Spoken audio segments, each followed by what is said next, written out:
자, 오늘 다 같이 읽으실 성경 말씀은 요한계시록 17장입니다.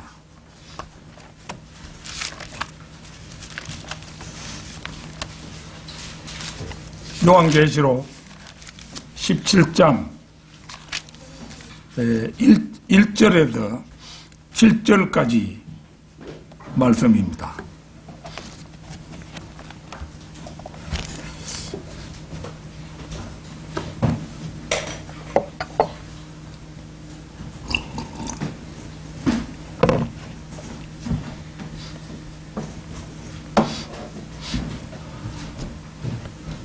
다 찾으신 줄 알고 받들어 읽겠습니다. 또 7 호리병을 가진 7 천사 가운데 하나가 와서 나와 대화하며 말하기를 이리 오라.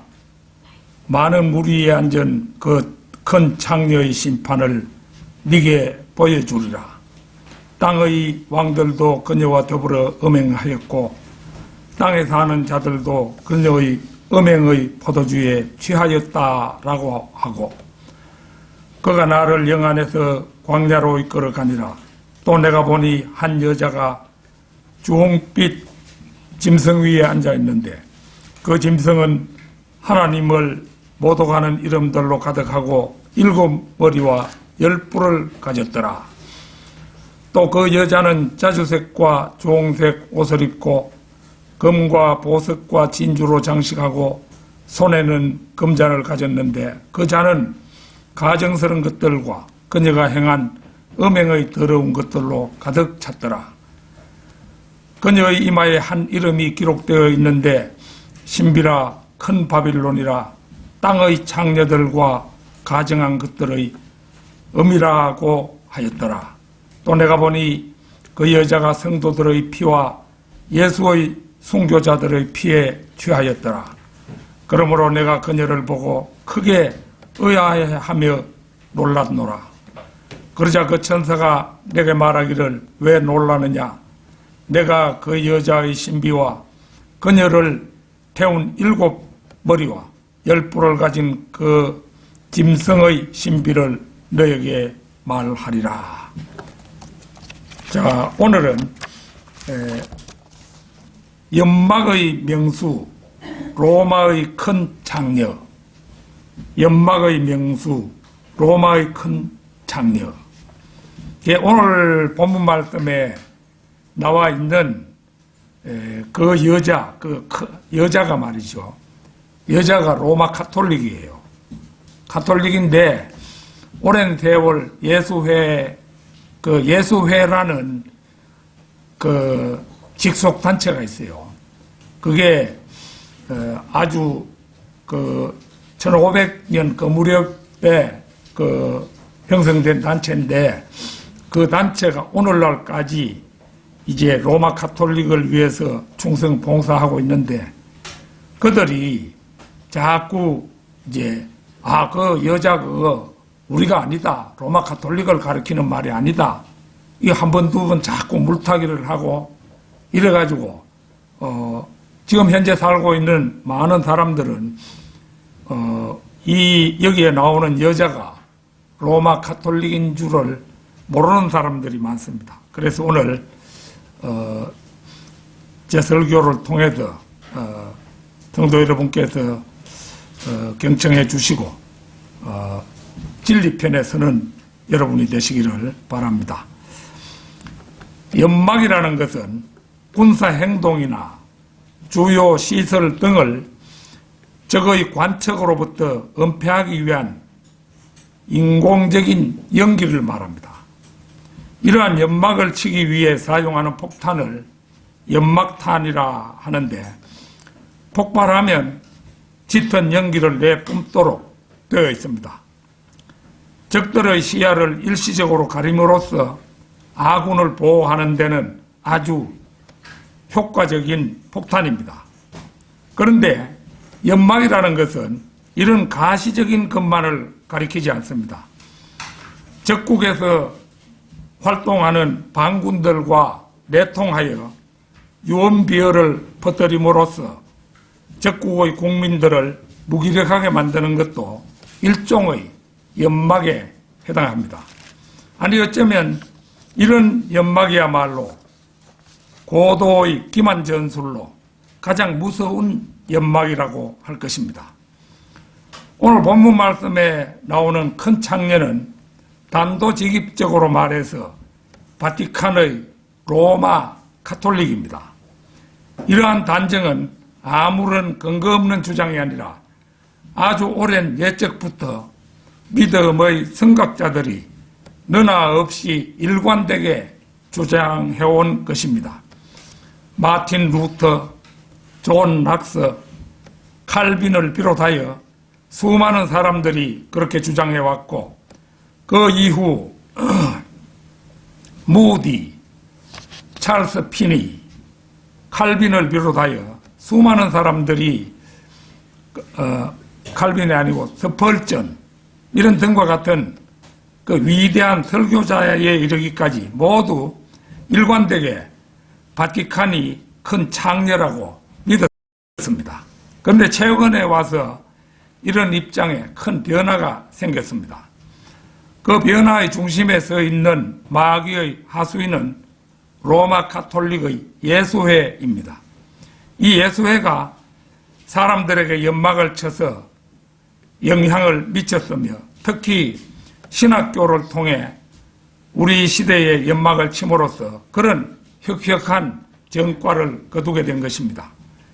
연막이 쳐짐과 동시에 사람들은 요한계시록에 엄연히 기록된 창녀를 수백 년 동안 우리 믿음의 선진들이 보아온 관점에서 벗어나 다른 관점에서 보기 시작한 것입니다. 우리는 로마 카톨릭이 아주 오랜 세월 전부터 예수님의 친아우와 친자매들을 사촌이라고 우겨 마리아를 영원한 처녀라고 주장하고 있는 사실을 알만한 사람은 다 압니다. 이런 이야기는 우리 성경대로 믿는 사람들에게는 전혀 먹혀들고 있지 않은 것이지만 로마 카톨릭 신자들은 처음부터 세뇌를 받아 그들은 100% 그 사실을 믿고 공공연히 그렇게 주장을 합니다. 이런 세뇌는 가장 고전적인 연막이라 할 만합니다. 그러나 역사 속에서 공공연히 자행되어 온 로마 카톨릭의 연막은 이게 정말일까 싶을 정도로 거대하고 세계 역사의 물줄기를 좌지우지해 왔다 해도 과언이 아닙니다. 오늘 저는 대표적인 사건들을 더듬어 조명해보고 앞으로 펼쳐질 역사를 말씀에 따라 예측해보는 시간을 갖고자 합니다. 연막의 명수 로마의 큰 창녀 첫째는 제2차 세계대전의 배후 로마 카톨릭입니다. 오늘 본문 말씀 1절과 2절을 읽겠습니다. 또 7 호리병을 가진 7 천사 가운데 하나가 와서 나와 대화하며 말하기를 이리 오라. 많은 물 위에 앉은 그 큰 창녀의 심판을 네게 보여주리라. 땅의 왕들도 그녀와 더불어 음행하였고 땅에 사는 자들도 그녀의 음행의 포도주에 취하였도다 라고 하고 이 로마 카톨릭의 주구, 이 주구라는 말은 끄나풀 노릇을 하는 사람을 주구라고 말합니다. 구자가 개구자지요.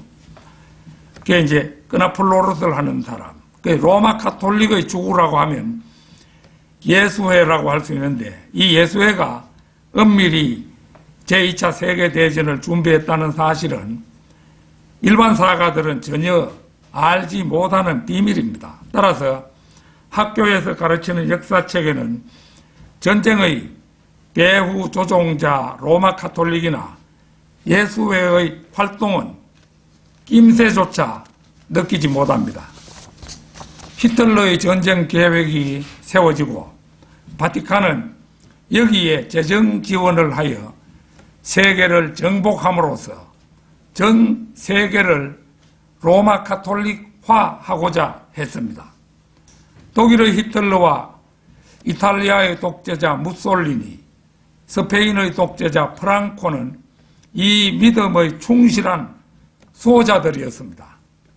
이들은 세상을 정복하고 이겨서 교황을 위한 천년왕국을 세우고자 했습니다. 천년왕국은 예수님만이 세우실 수 있는 왕국인데 이들은 인간들이면서 그 천년왕국을 자기들이 세우겠다고 엄청난 사건을 일으킨 것입니다.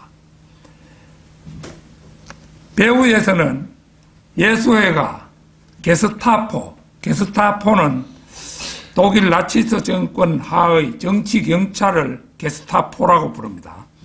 그래서 배후에서는 이 예수회가 게스타포를 조종하고 있었는데 이 사실은 예수회의 비밀 역사라는 책에서 완전히 증명이 됩니다.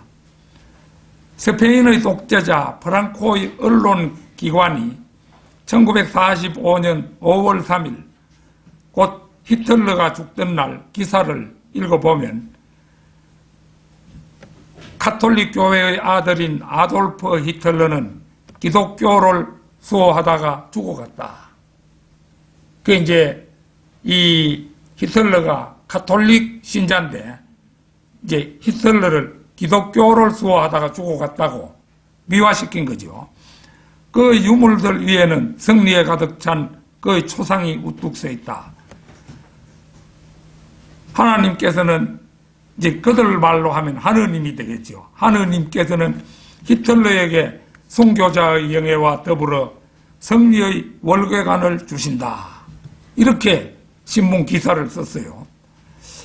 또 히틀러 자신은 나는 예수의 수도원에서 많은 것을 배웠다. 지금까지 지상에서 가톨릭 교회의 계급 조직보다 더 숭고한 것은 어떤 것도 없었다. 나는 이 조직체의 많은 부분을 나치 당에 도입시켰다. 이렇게 말했습니다. 나치 정보 조직의 전 대장이었던 발트 셀렌브레크는 이렇게 말할 정도였습니다. 나치 친위대 조직은 히멀러가 조직했는데 예수의 수도원의 원칙에 따른 것이다. 이그나티우스 로욜라라는 사람이 예수회를 조직한 장본인입니다. 규정한 그들의 규율과 종교 활동이 히멀러가 정확히 본뜨고자 한 모델이었다. 나치 친위대 최고 사령관으로서 히멀러의 지위는 예수의 총회장에 상당하는 것이었으며 전체 구조도 가톨릭 교회의 계급 순서를 정확히 모방한 것이었다고 수레한 바가 있습니다. 히틀러 자신의 로마 가톨릭에 대한 몰입은 그의 가톨릭에 대한 신앙심을 짐작케 합니다. 우리가 이제 우리 성경대로 믿는 사람은 그야말로 진리를 따라가는 사람이잖아요. 그런데 로마 가톨릭 그거는 거짓입니다. 거짓인데 거짓도 사람들이 따라가면서 순교까지 감행하는 거예요. 그 영국에 피어의 메리라고 여왕이 있었잖아요. 이 사람이 가톨릭 쪽을 따르는 사람이었는데 얼마나 많은 성경대로 믿는 사람이라고 할 수 있죠. 말하자면 진실한 그리스도인들을 얼마나 많이 죽였는지 몰라요. 그러니까 이 가톨릭에 한번 그렇게 세뇌당해서 미치면은 살인 같은 거 이런 거는 눈도 깜짝이지 않는 거예요. 그러니까 그건 무서운 거죠. 그래서 이 히틀러 자신이 이제 로마 가톨릭에 대해서 이제 한 말이 어떤 말이냐면 나는 가톨릭이 참으로 중요하다는 것과 그 위대한 힘을 개인적으로 확신한다.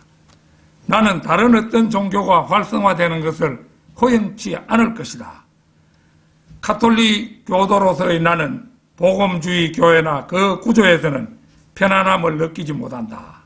이게 이제 우상 숭배자들이니까 그런 거예요. 복음주의 사람들이나 개신교도들은 어떤 경우든지 나를 거부한다. 나는 가톨릭의 권리와 자유를 보호할 것이며 누구도 손대지 못하게 할 것이다. 따라서 여러분들은 가톨릭 교회의 미래에 대해 두려워할 필요가 없다. 유대인에 관해서는 나는 가톨릭 교회가 1500년 동안 채택해온 것과 같은 정책을 수행하고 있을 뿐이다.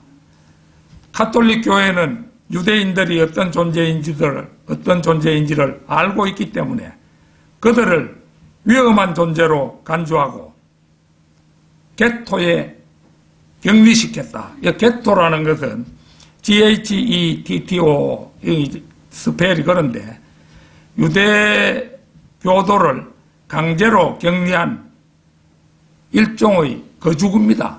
너희들은 여기에서만 살아 이래가지고 딱 그 한계를 정해가지고 그 안에만 유대인을 살게 한 거예요. 그게 게토라는 거예요. 그래서 이제 위험한 존재로 간주하고 게토에 격리시켰다. 이렇게 이제 히틀러가 말을 했습니다. 히틀러의 이 일련의 말을 보면 그가 얼마나 충직한 가톨릭 교도로서 교황의 뜻을 곧이곧대로 이행하려 한 사람인 것을 알게 됩니다. 나치의 히틀러가 패망한 것은 하나님의 뜻이었다고 할 수 있습니다. 7년 대환란 적그리스도의 때가 되면 세계를 정복하고자 했던 로마 가톨릭의 꿈이 실현되어서 그의 하수인이 적그리스도로서 예루살렘 성전에 군림하여 자신을 하나님이라고 할 때가 반드시 오리라는 것은 성경의 오랜 예언입니다. 이 히틀러가 이제 게토를 만들어서 유대인을 격리시키고 600만 명이나 되는 유대인들을 학살한 것은 로마 가톨릭의 사주를 받았다고 볼 수 있습니다. 뭐냐 하면은 로마 가톨릭은 유대인의 지위를 빼앗으려는 거잖아요. 그래서 이제 엄연히 때가 되면 유대인이 다 이제 하나님께로 돌아온다는 그 로마서의 예언이 있음에도 불구하고 이제 로마 가톨릭은 유대인을 완전히 멸절시켜서 유대인이 누릴 모든 것을 자기들이 누리고자 한 것입니다. 그게. 그래서 이제 십자군 전쟁 때에도 유럽의 십자군을 동원하면서 가면서 유대인이 사는 마을에 들어가면은 유대인들을 예루살렘을 이제 탈환하겠다는 그런 꿈을 가지고 가면서 유대인을 역설적이게도 다 죽여버리는 거예요. 그 사람들이 바로 십자군이었어요. 그 십자군이 로마 가톨릭의 사주를 받아서 출동한 유럽의 군대였잖아요. 하나님 쪽에서 볼 때 아직 적그리스도의 때는 도래하지 않았고 히틀러도 그 시대에 적그리스도는 될 수 있을지언정 7년 대환란 시기의 적그리스도는 아니었습니다. 바로 그래서 동쪽에서는 히틀러가 싫어하는 그리스 정교 쪽의 러시아를 들어 독일과 싸우게 하고, 물론 이 독일이 독소전쟁이라고 해가지고 러시아를 먼저 독소 불가침 조약을 맺어놓고 서쪽을 다 정복하고 난 다음에 돌연 이 히틀러가 러시아를 동쪽을 공격했어요. 그 불가침 조약을 깨뜨린 거죠. 그래가지고 싸움이 붙었지만은 결국은 이제 이 러시아가 이제 그 독일의 우세를 보이기 시작한 것은 그 하나님의 뜻이라고 볼 수가 있는 것이죠. 그래서 동쪽에서는 히틀러가 싫어하는 그리스 정교 러시아를 들어서 독일과 싸우게 하고, 또 서쪽에서는 침례교의 나라 미국을 들어 세례를 고집하는 로마 가톨릭 쪽을 치게 하여 패망시켰다는 사실을 우리가 거시적인 안목에서 알 수가 있는 것입니다. 독일의 패망으로 세계를 정복하려던 로마 가톨릭의 꿈은 일시적으로나마 이제 나중에 결국은 로마 가톨릭이 그쪽에서 적그리스도가 나올 것이니까 그들이 세상을 지배하는 때가 오겠지만은 그 히틀러를 통해서 세계를 정복하려던 로마 가톨릭의 꿈은 이제 그 좌절을 맛보게 된 것입니다. 독소 전쟁이 독일에게 불리하게 되도록 하고 미국의 참전으로 전황이 결정적으로 불리하게 되자 로마 가톨릭은 재빠르게 그들과 등을 돌렸습니다. 그대로 있다가는 독일의 패망과 더불어 그 전쟁의 실제적 배후인 바티칸은 전범 재판에라도 회부되어 교황 피오 12세는 사형에 처해져야 할 판이었기 때문입니다. 그러나 그 절체절명의 위기에서 에이선하우어 총독이라는 인물이 이제 유렌버그 공판에서 중재인이 될 처지에서 로마 교황을 구해낸 것입니다. 성경은 땅의 왕들도 그녀와 더불어 음행하였고 이렇게 말씀합니다. 역사를 보면 거의 모든 왕들이 바티칸과 정치적, 종교적, 경제적 유대를 가졌음을 보게 됩니다. 오늘날 대부분의 나라들은 바티칸의 외교 사절을 파견해 놓고 있습니다. 우리나라도 마찬가지죠. 땅에 사는 자들도 그녀의 음행의 포도주에 취하였도다. 우리는 조금 전 제2차 세계대전의 광란을 피상적으로나마 살펴보았고 예수회가 그것을 어떻게 조정했는지도 살펴보았습니다. 그 전대미 인문의 전쟁에 로마 가톨릭이 배후 조종자 역할을 했다는 사실은 실로 놀라운 사실이 아닐 수 없습니다. 연막의 명수, 로마의 큰 창녀, 둘째는 로마 가톨릭의 연막의 일환으로 타락한 우상 빌리 그레함입니다. 바티칸은 미국의 마귀의 하수인들이지만 항상 25년, 50년, 100년 앞을 내다보고 자신들의 계획을 세우는 용이 주도한 자들로 알려져 있습니다. 하기는 세계를 정복하겠다는 야망을 가진 집단이 그 정도의 치밀함은 있어야 할 것입니다. 야고보서 4장 4절을 찾겠습니다. 야고보서 4장 4절입니다.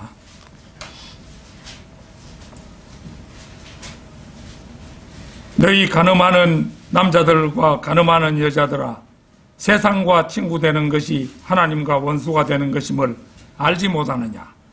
그러므로 누구든지 세상의 친구가 되고자 하는 자는 하나님의 원수가 되느니라. 이 말씀에 나타난 그대로 바티칸은 미국의 모든 사람에게 사랑받는 친구 한 사람을 선정해서 그를 피리 부는 사나이로 삼아서 신실한 침례교도로서의 하나님께 충성하는 미국인들을 타락시킬 음모를 모색했습니다. 바티칸은 이 투사가 미국인들에게 사랑을 호소해서 그들의 마음을 홀릴 수 있는 거물급이어야 한다고 생각했습니다.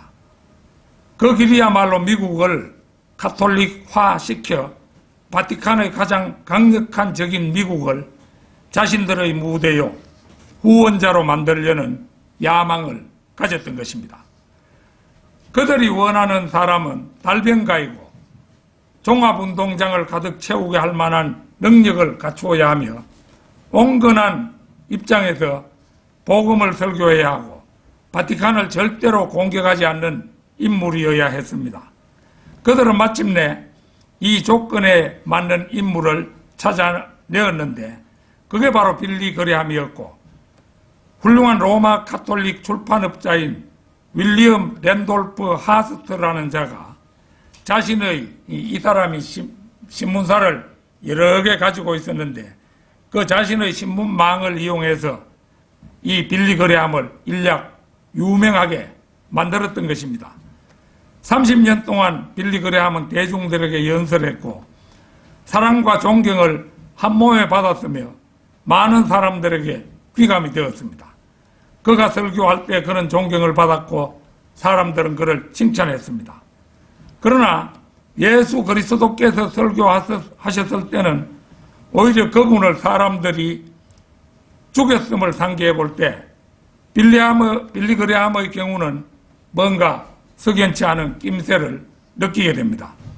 빌리 그레함은 근본주의자로서 자신의 사역을 시작했으나 시간이 갈수록 그는 자신의 입장을 조금씩 바꿨습니다. 1966년 6월 3일 카톨릭 헤럴드지는 빌리 그레함을 일컬어 미국 내 예수회의 친구라고 공표했습니다. 또한 그는 1967년 로마 카톨릭 대학인 벌몬트 사원에서 명예인문학 박사 학위를 받았습니다. 빌리 그레함은 그 사건의 중요성을 다음과 같은 말로 표현했습니다. 이제 그 인문학 박사 학위를 받았는데 그 명예지요. 지금 이 순간 카톨릭과 개신교가 함께 만나 형제로서 서로 인사하고 있습니다. 그러나 10년 전만 해도 이런 일은 없었습니다. 그는 이렇게 세상과 조금씩 친구가 되어 가면서도 세상의 친구가 되고자 하는 자는 하나님의 원수가 된다는 성경적 사실을 그는 미처 깨닫지 못했습니다. 1972년에 4월에 빌리 그레함은 미네아폴리스에서 국제 프란체스코 상을 받았는데 이는 프란체스코 수도사들이 수여한 것으로 그의 참된 초교파주의 때문이었습니다. 빌리 그레함이 아시스의 프란체스코에 대해 한 말을 인용하기에 앞서 성 프란체스코에 대해서 알아야 합니다. 프란체스코 하는 사람, 지금 아마 교황도 프란체스코라는 이름을 따고 있죠. 그런데 여기서 말하는 성 프란체스코는 아주 옛날 사람입니다. 14세기 무렵 1300 몇 년 그 정도 사람이에요. 그는 자신이 가난한 사람들을 돕는 행위로 구원받았다고 믿었던 사람입니다. 그러니까 이게 행위 구원을 믿는 사람이죠. 그는 행위 구원에 대한 거의 확고한 입장으로 로마 카톨릭에게 성인으로 추대되었던 것입니다. 그러나 그것은 비성경적인 교리입니다. 아시스의 성 프란체스코가 동물들을 축복하고 이 동물들에게 침례를 주었으며 크리스찬 이름을 지어주었다는 사실을 아는 사람은 많지 않습니다.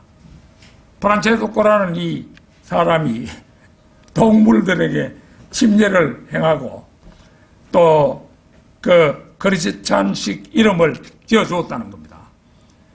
그런데 이 이상한 인물에 대해 빌리 그레함이 무슨 말을 했겠습니까? 그는 놀랍게도 이런 말을 했습니다. 내가 성 프란체스코의 신발끈을 묶을 만한 자격도 없음에도 불구하고 13세기에 프란체스코를 부르셨던 그 그리스도께서 20세기에 나를 그의 종의 한 사람으로 부르셨습니다. 어떻습니까? 이 빌리 그레함의 정신 상태가 이거 참 이 그리스도인이라고 할 수가 없죠. 불경스럽게도 빌리 그레함은 우리 주님 곧 예수 그리스도께 바쳐야 할 찬사를 한 행위 구원을 믿는 지옥 자식에게 주기를 주재하지 않았던 것을 우리가 보게 됩니다. 1979년 10월 11일 필 도나우 쇼에 출연해서 교황 요한 바오로 2세의 미국 방문에 관해 이야기할 때 빌리 그레함은 이렇게 말했습니다. 나는 미국 사람들이 도덕적, 영적 지도자를 찾고 있다고 생각합니다. 그리고 교황 요한 바오로 2세가 바로 그런 분입니다. 그분은 꾸밈없이 말했습니다. 사실 보스톤에서 한 그분의 연설은 참으로 복음적인 것으로 그분은 사람들에게 그리스도께 돌아와서 자신의 삶을 그리스도께 바쳐드리라고 권고했습니다. 나는 말했습니다. 하나님, 참으로 내가 본받을 만한 권위 있는 분을 주셔서 감사합니다. 권위 있는 분이 로마 가톨릭 교황이라는 거잖아요. 이 얼마나 비극적인 일입니까? 한때 성경을 자신의 권위로 사용했던 사람이 교황에게 감탄을 보내면서 거의 하수인이 되어서 그를 의지하고 있으니 참 말문이 닥칠 지경이죠. 이에 대해 잭칙이라는 사람은 이렇게 말했습니다. 빌리 그레함은 그의 사역 초기에 하나님께 크게 쓰임받았습니다. 그러나 나는 그가 엄청난 압력의 굴복에서 타협했다고 믿습니다. 그는 지금 요한계시록의 장녀와 손을 잡았습니다. 이 잭칙의 말은 누가 뭐래도 빌리 그레함의 실상을 바르게 지적한 말입니다. 20여년 전 멕시코 목사 5명이 빌리 그레함이 자신들의 교회를 파괴시켰다고 푸념을 털어놓았다고 합니다. 그가 십자가를 손에 들고 와서 예수 그리스도를 영접한 사람들은 모두 그들의 모교회인 로마 가톨릭으로 되돌아가라고 말했고, 그러자 자신들의 교회의 신자들이 빌리 그레함의 지시에 따라 모두 로마 가톨릭 교회로 가버렸다는 것입니다.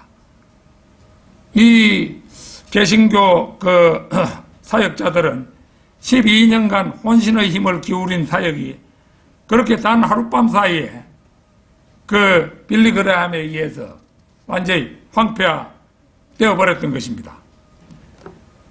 전 예수의 사제였다가 우리 편으로 돌아온 리베라 박사에 따르면, 그 리베라 박사 이 사람 그 만화책 있잖아요. 만화책에 등장하는 그 사람인데, 빌리 그레함은 1950년경부터 바티칸에 이용되었는데, 그때 중남미에 있는 모든 예수회에 빌리 그레함이 연설을 할 때마다 스타디움을 로마 가톨릭 신자로 가득 채우라는 명령이 내려졌고, 그들을 동원하는 데 실제로 수백만 달러가 소요되었다고 합니다. 그러니까 바티칸은 이 빌리 그레함을 세계 최고의 부흥사로 만들기 위해서 수백만 달러를 아낌없이 관중 동원에 투자했던 것입니다. 그러니까 그 용도가 앞으로 크게 쓰일 것을 예상하고 미리 이제 빌리 그레함을 세계적인 부흥사로 만들기 위해서 가톨릭 신자들을 막 돈을 주어가지고 먼 곳에 있는 사람도 여비를 주고 막 이래가지고 수백만 달러를 소모하면서 이 빌리 그레함의 집회에 참석하도록 그렇게 만들었던 것입니다. 미국 전역에 빌리 그레함을 추종하는 복음주의자들과 무리들은 그의 말을 듣고 모두 인정하고 있습니다. 그가 교황을 따르라 하면 그들은 서슴없이 빌리 그레함의 말을 따릅니다. 망설임이 없습니다. 그는 그렇게 해서 수많은 미국 사람들을 지옥으로 안내하는 마귀의 하수인이 되고 말았습니다. 빌리 그레함은 로마 가톨릭의 교활한 수법에 따라 효과 만점의 연막으로 이용되었고, 요한계시록의 사악한 창녀를 위해 피리 부는 사나이로 이용을 당했던 것입니다. 진리를 수호하는 성경대로 믿는 사람들에게는 이 연막이, 빌리 그레함에 대한 연막이 이제 걷혀있죠. 우리는 빌리 그레함이 변질된 하나님의 종이고 로마 가톨릭 편이었다는 것을 지금 다 알고 있잖아요. 그러나 아직도 개신교회들은 그 눈뜨지 못하고 있습니다. 수개월 전에 스피카 수라는 여성 유튜버가 빌리 그레함 실상을 제대로 폭로하자 연막에서 벗어나 눈을 뜬 사람들은 환호를 보냈으나, 개신교회에 속한 미국의 김홍기라는 목사는 노발대발 위대한 빌리 그레함을 그래야 목사를 모함했다고 들고 일어났습니다. 그리고 빌리그레함은 배신자가 아니라고 극구 옹호하는 설교를 한 바가 있습니다. 지금도 유튜브 김홍기 목사 이렇게 쳐가 딱 들어가면은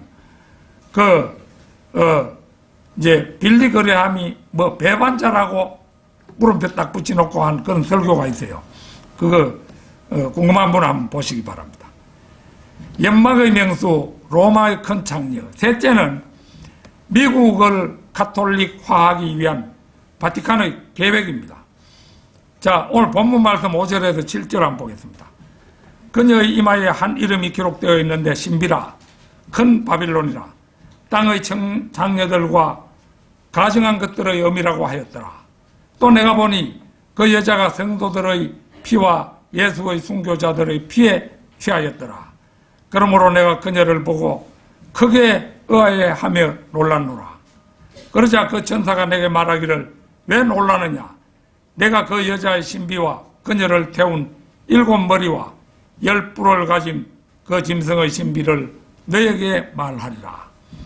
여기에서 이제 큰 바빌론은 큰 창녀 곧 로마 가톨릭이며 이 자는 역사상에서 이미 흘린 피도 많지만 때가 되면 더 많은 순교자들의 피에 취할 것입니다. 로마 교회는 그리스도의 신부를 흉내내고 그리스도의 몸을 흉내내는 사탄의 교회이며 그 지도자는 이 세상의 신인 사탄입니다. 미국에 유엔 본부가 있다는 사실은 누구나 다 압니다.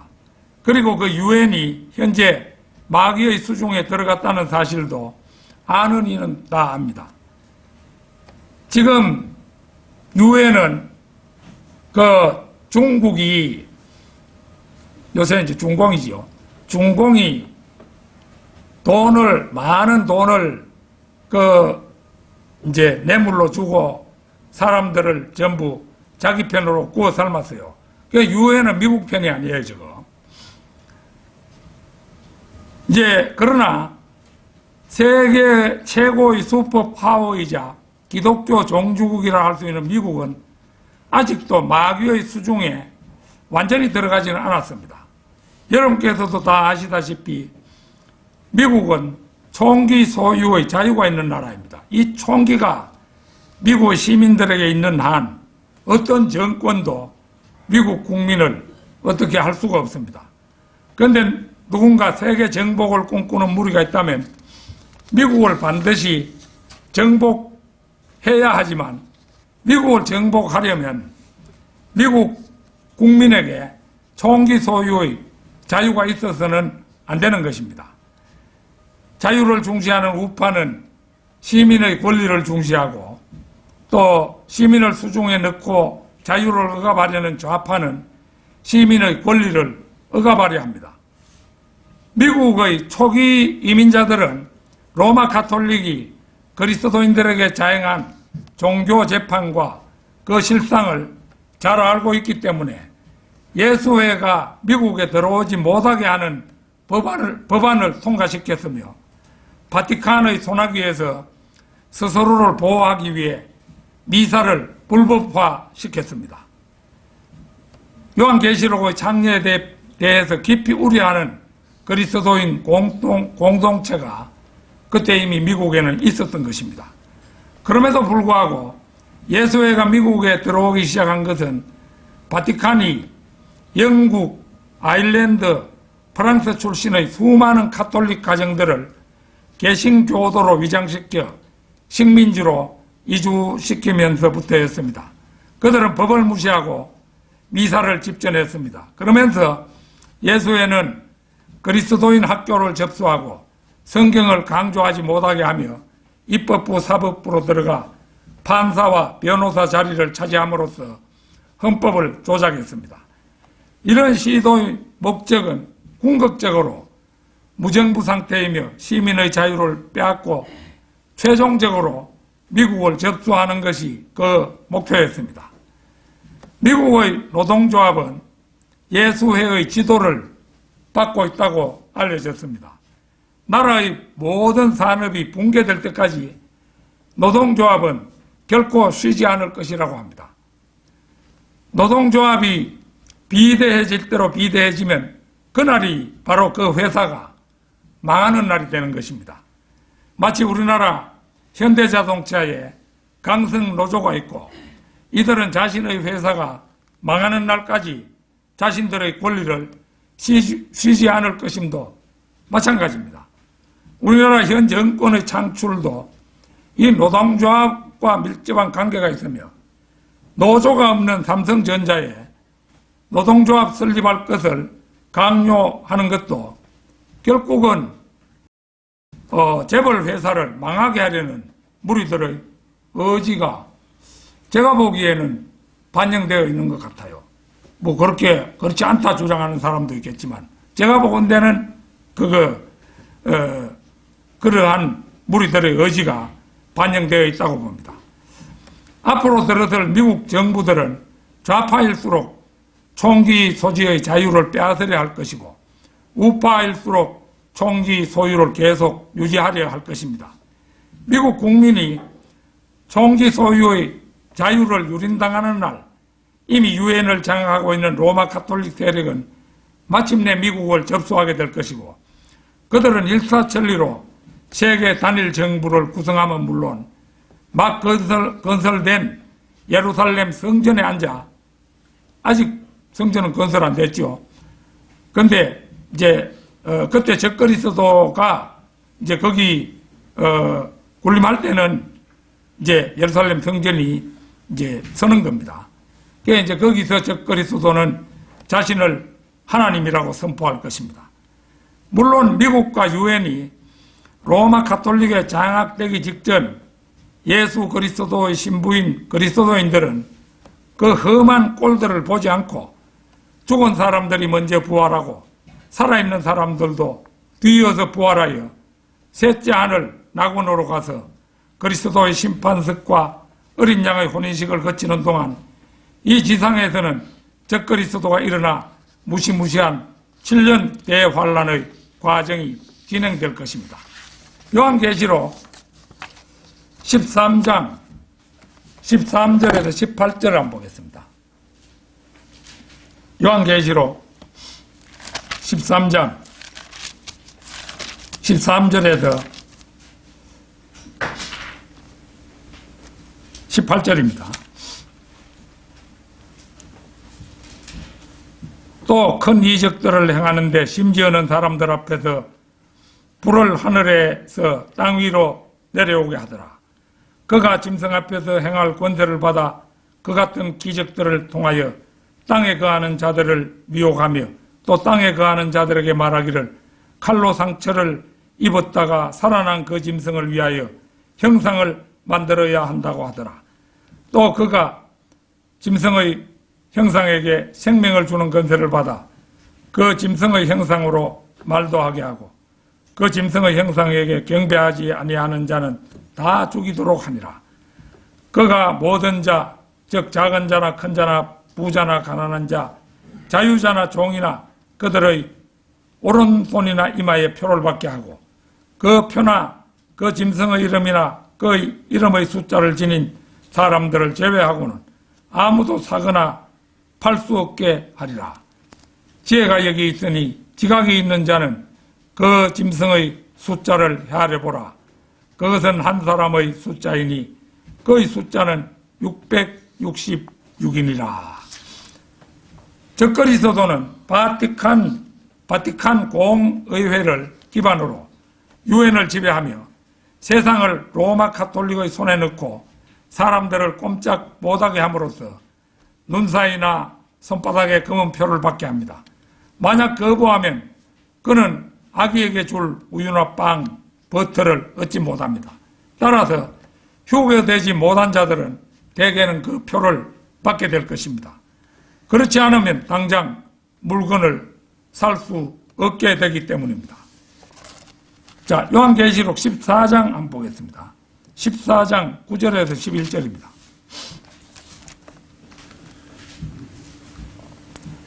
셋째 천사가 그들을 따라가며 큰 음성으로 말하기를 누구든지 그 짐승과 그 형상에게 경배하고 그의 표를 자기 이마나 손에 받는다면 그 역시 하나님의 진노의 포도주를 마시게 되리니 그것은 그의 진노의 잔에 혼합하지 않고 부은 것이니라. 또 그 사람은 거룩한 천사들의 면전과 어린 양의 면전에서 불과 유황으로 고통을 받으리니 그 고통의 연기가 영원 무궁토록 올라가리라. 그 짐승과 그 형상에게 경배하고 그 이름의 표를 받는 자는 누구든지 밤낮 쉼을 얻지 못하리라. 휴거되지 못한 자들이 대환란 속에 남겨지고 믿음의 행위를 충족시키지 못하고 이마나 오른손에 표를 받으면 그는 보는 것처럼 지옥으로 떨어져 불과 유황으로 고통을 받게 됩니다. 그러나 끝까지 견뎌서 믿음의 행위를 더하여 지켜내면 그는 목배임을 당하나 환난 성도로 대환난 말미에 휴거되어 천신만고 끝에 지옥을 면하게 됩니다. 결코 쉽지 않은 승리요 좁디 좁은 길이라고 할 것입니다. 결론적으로 우리는 지금까지 큰 창녀로 일컬어지는 로마 카톨릭의 연막에 대해서 살펴보았습니다. 그리고 그 연막은 이그나티우스 로욜라가 1534년에 조직하고 1540년에 교황의 승인을 받은 예수회에 의해 오랜 세월에 걸쳐 일관되게 진행되어 온 활동 가운데 하나이며 그들 나름대로의 세계 정복 정책의 일환이라고 할 수가 있습니다. 마귀의 본성 가운데 하나가 자기의 정체를 숨기는 것이듯이 로마 가톨릭 역시 예수회를 통해 어느 때는 기만을 구사하기도 하고 또 어느 때는 세뇌를 구사하기도 하며 자신의 무서운 발톱을 숨기는 것이 그들의 주된 전술입니다. 그리고 그들의 최후 목표는 온 세계를 자신의 손아귀에 넣고 예수 그리스도를 배제한 채 자신들의 힘으로 마침내 이 세상에 천년 왕국을 이루는 것이라고 요약할 수 있습니다. 그러나 그 꿈은 이룩되지는 않지요. 우리가 7년 대환란을 볼 것 같으면 후 3년 반, 후 3년 반이 적그리스도가 지배하는 시대예요. 천년은 고사하고 3년 반밖에 그 세력을 구사하지 못하는 것입니다. 현재 지구상에서 반카톨릭 진영에 서서 공세를 취하는 사람들은 성경대로 믿는 사람들 뿐입니다.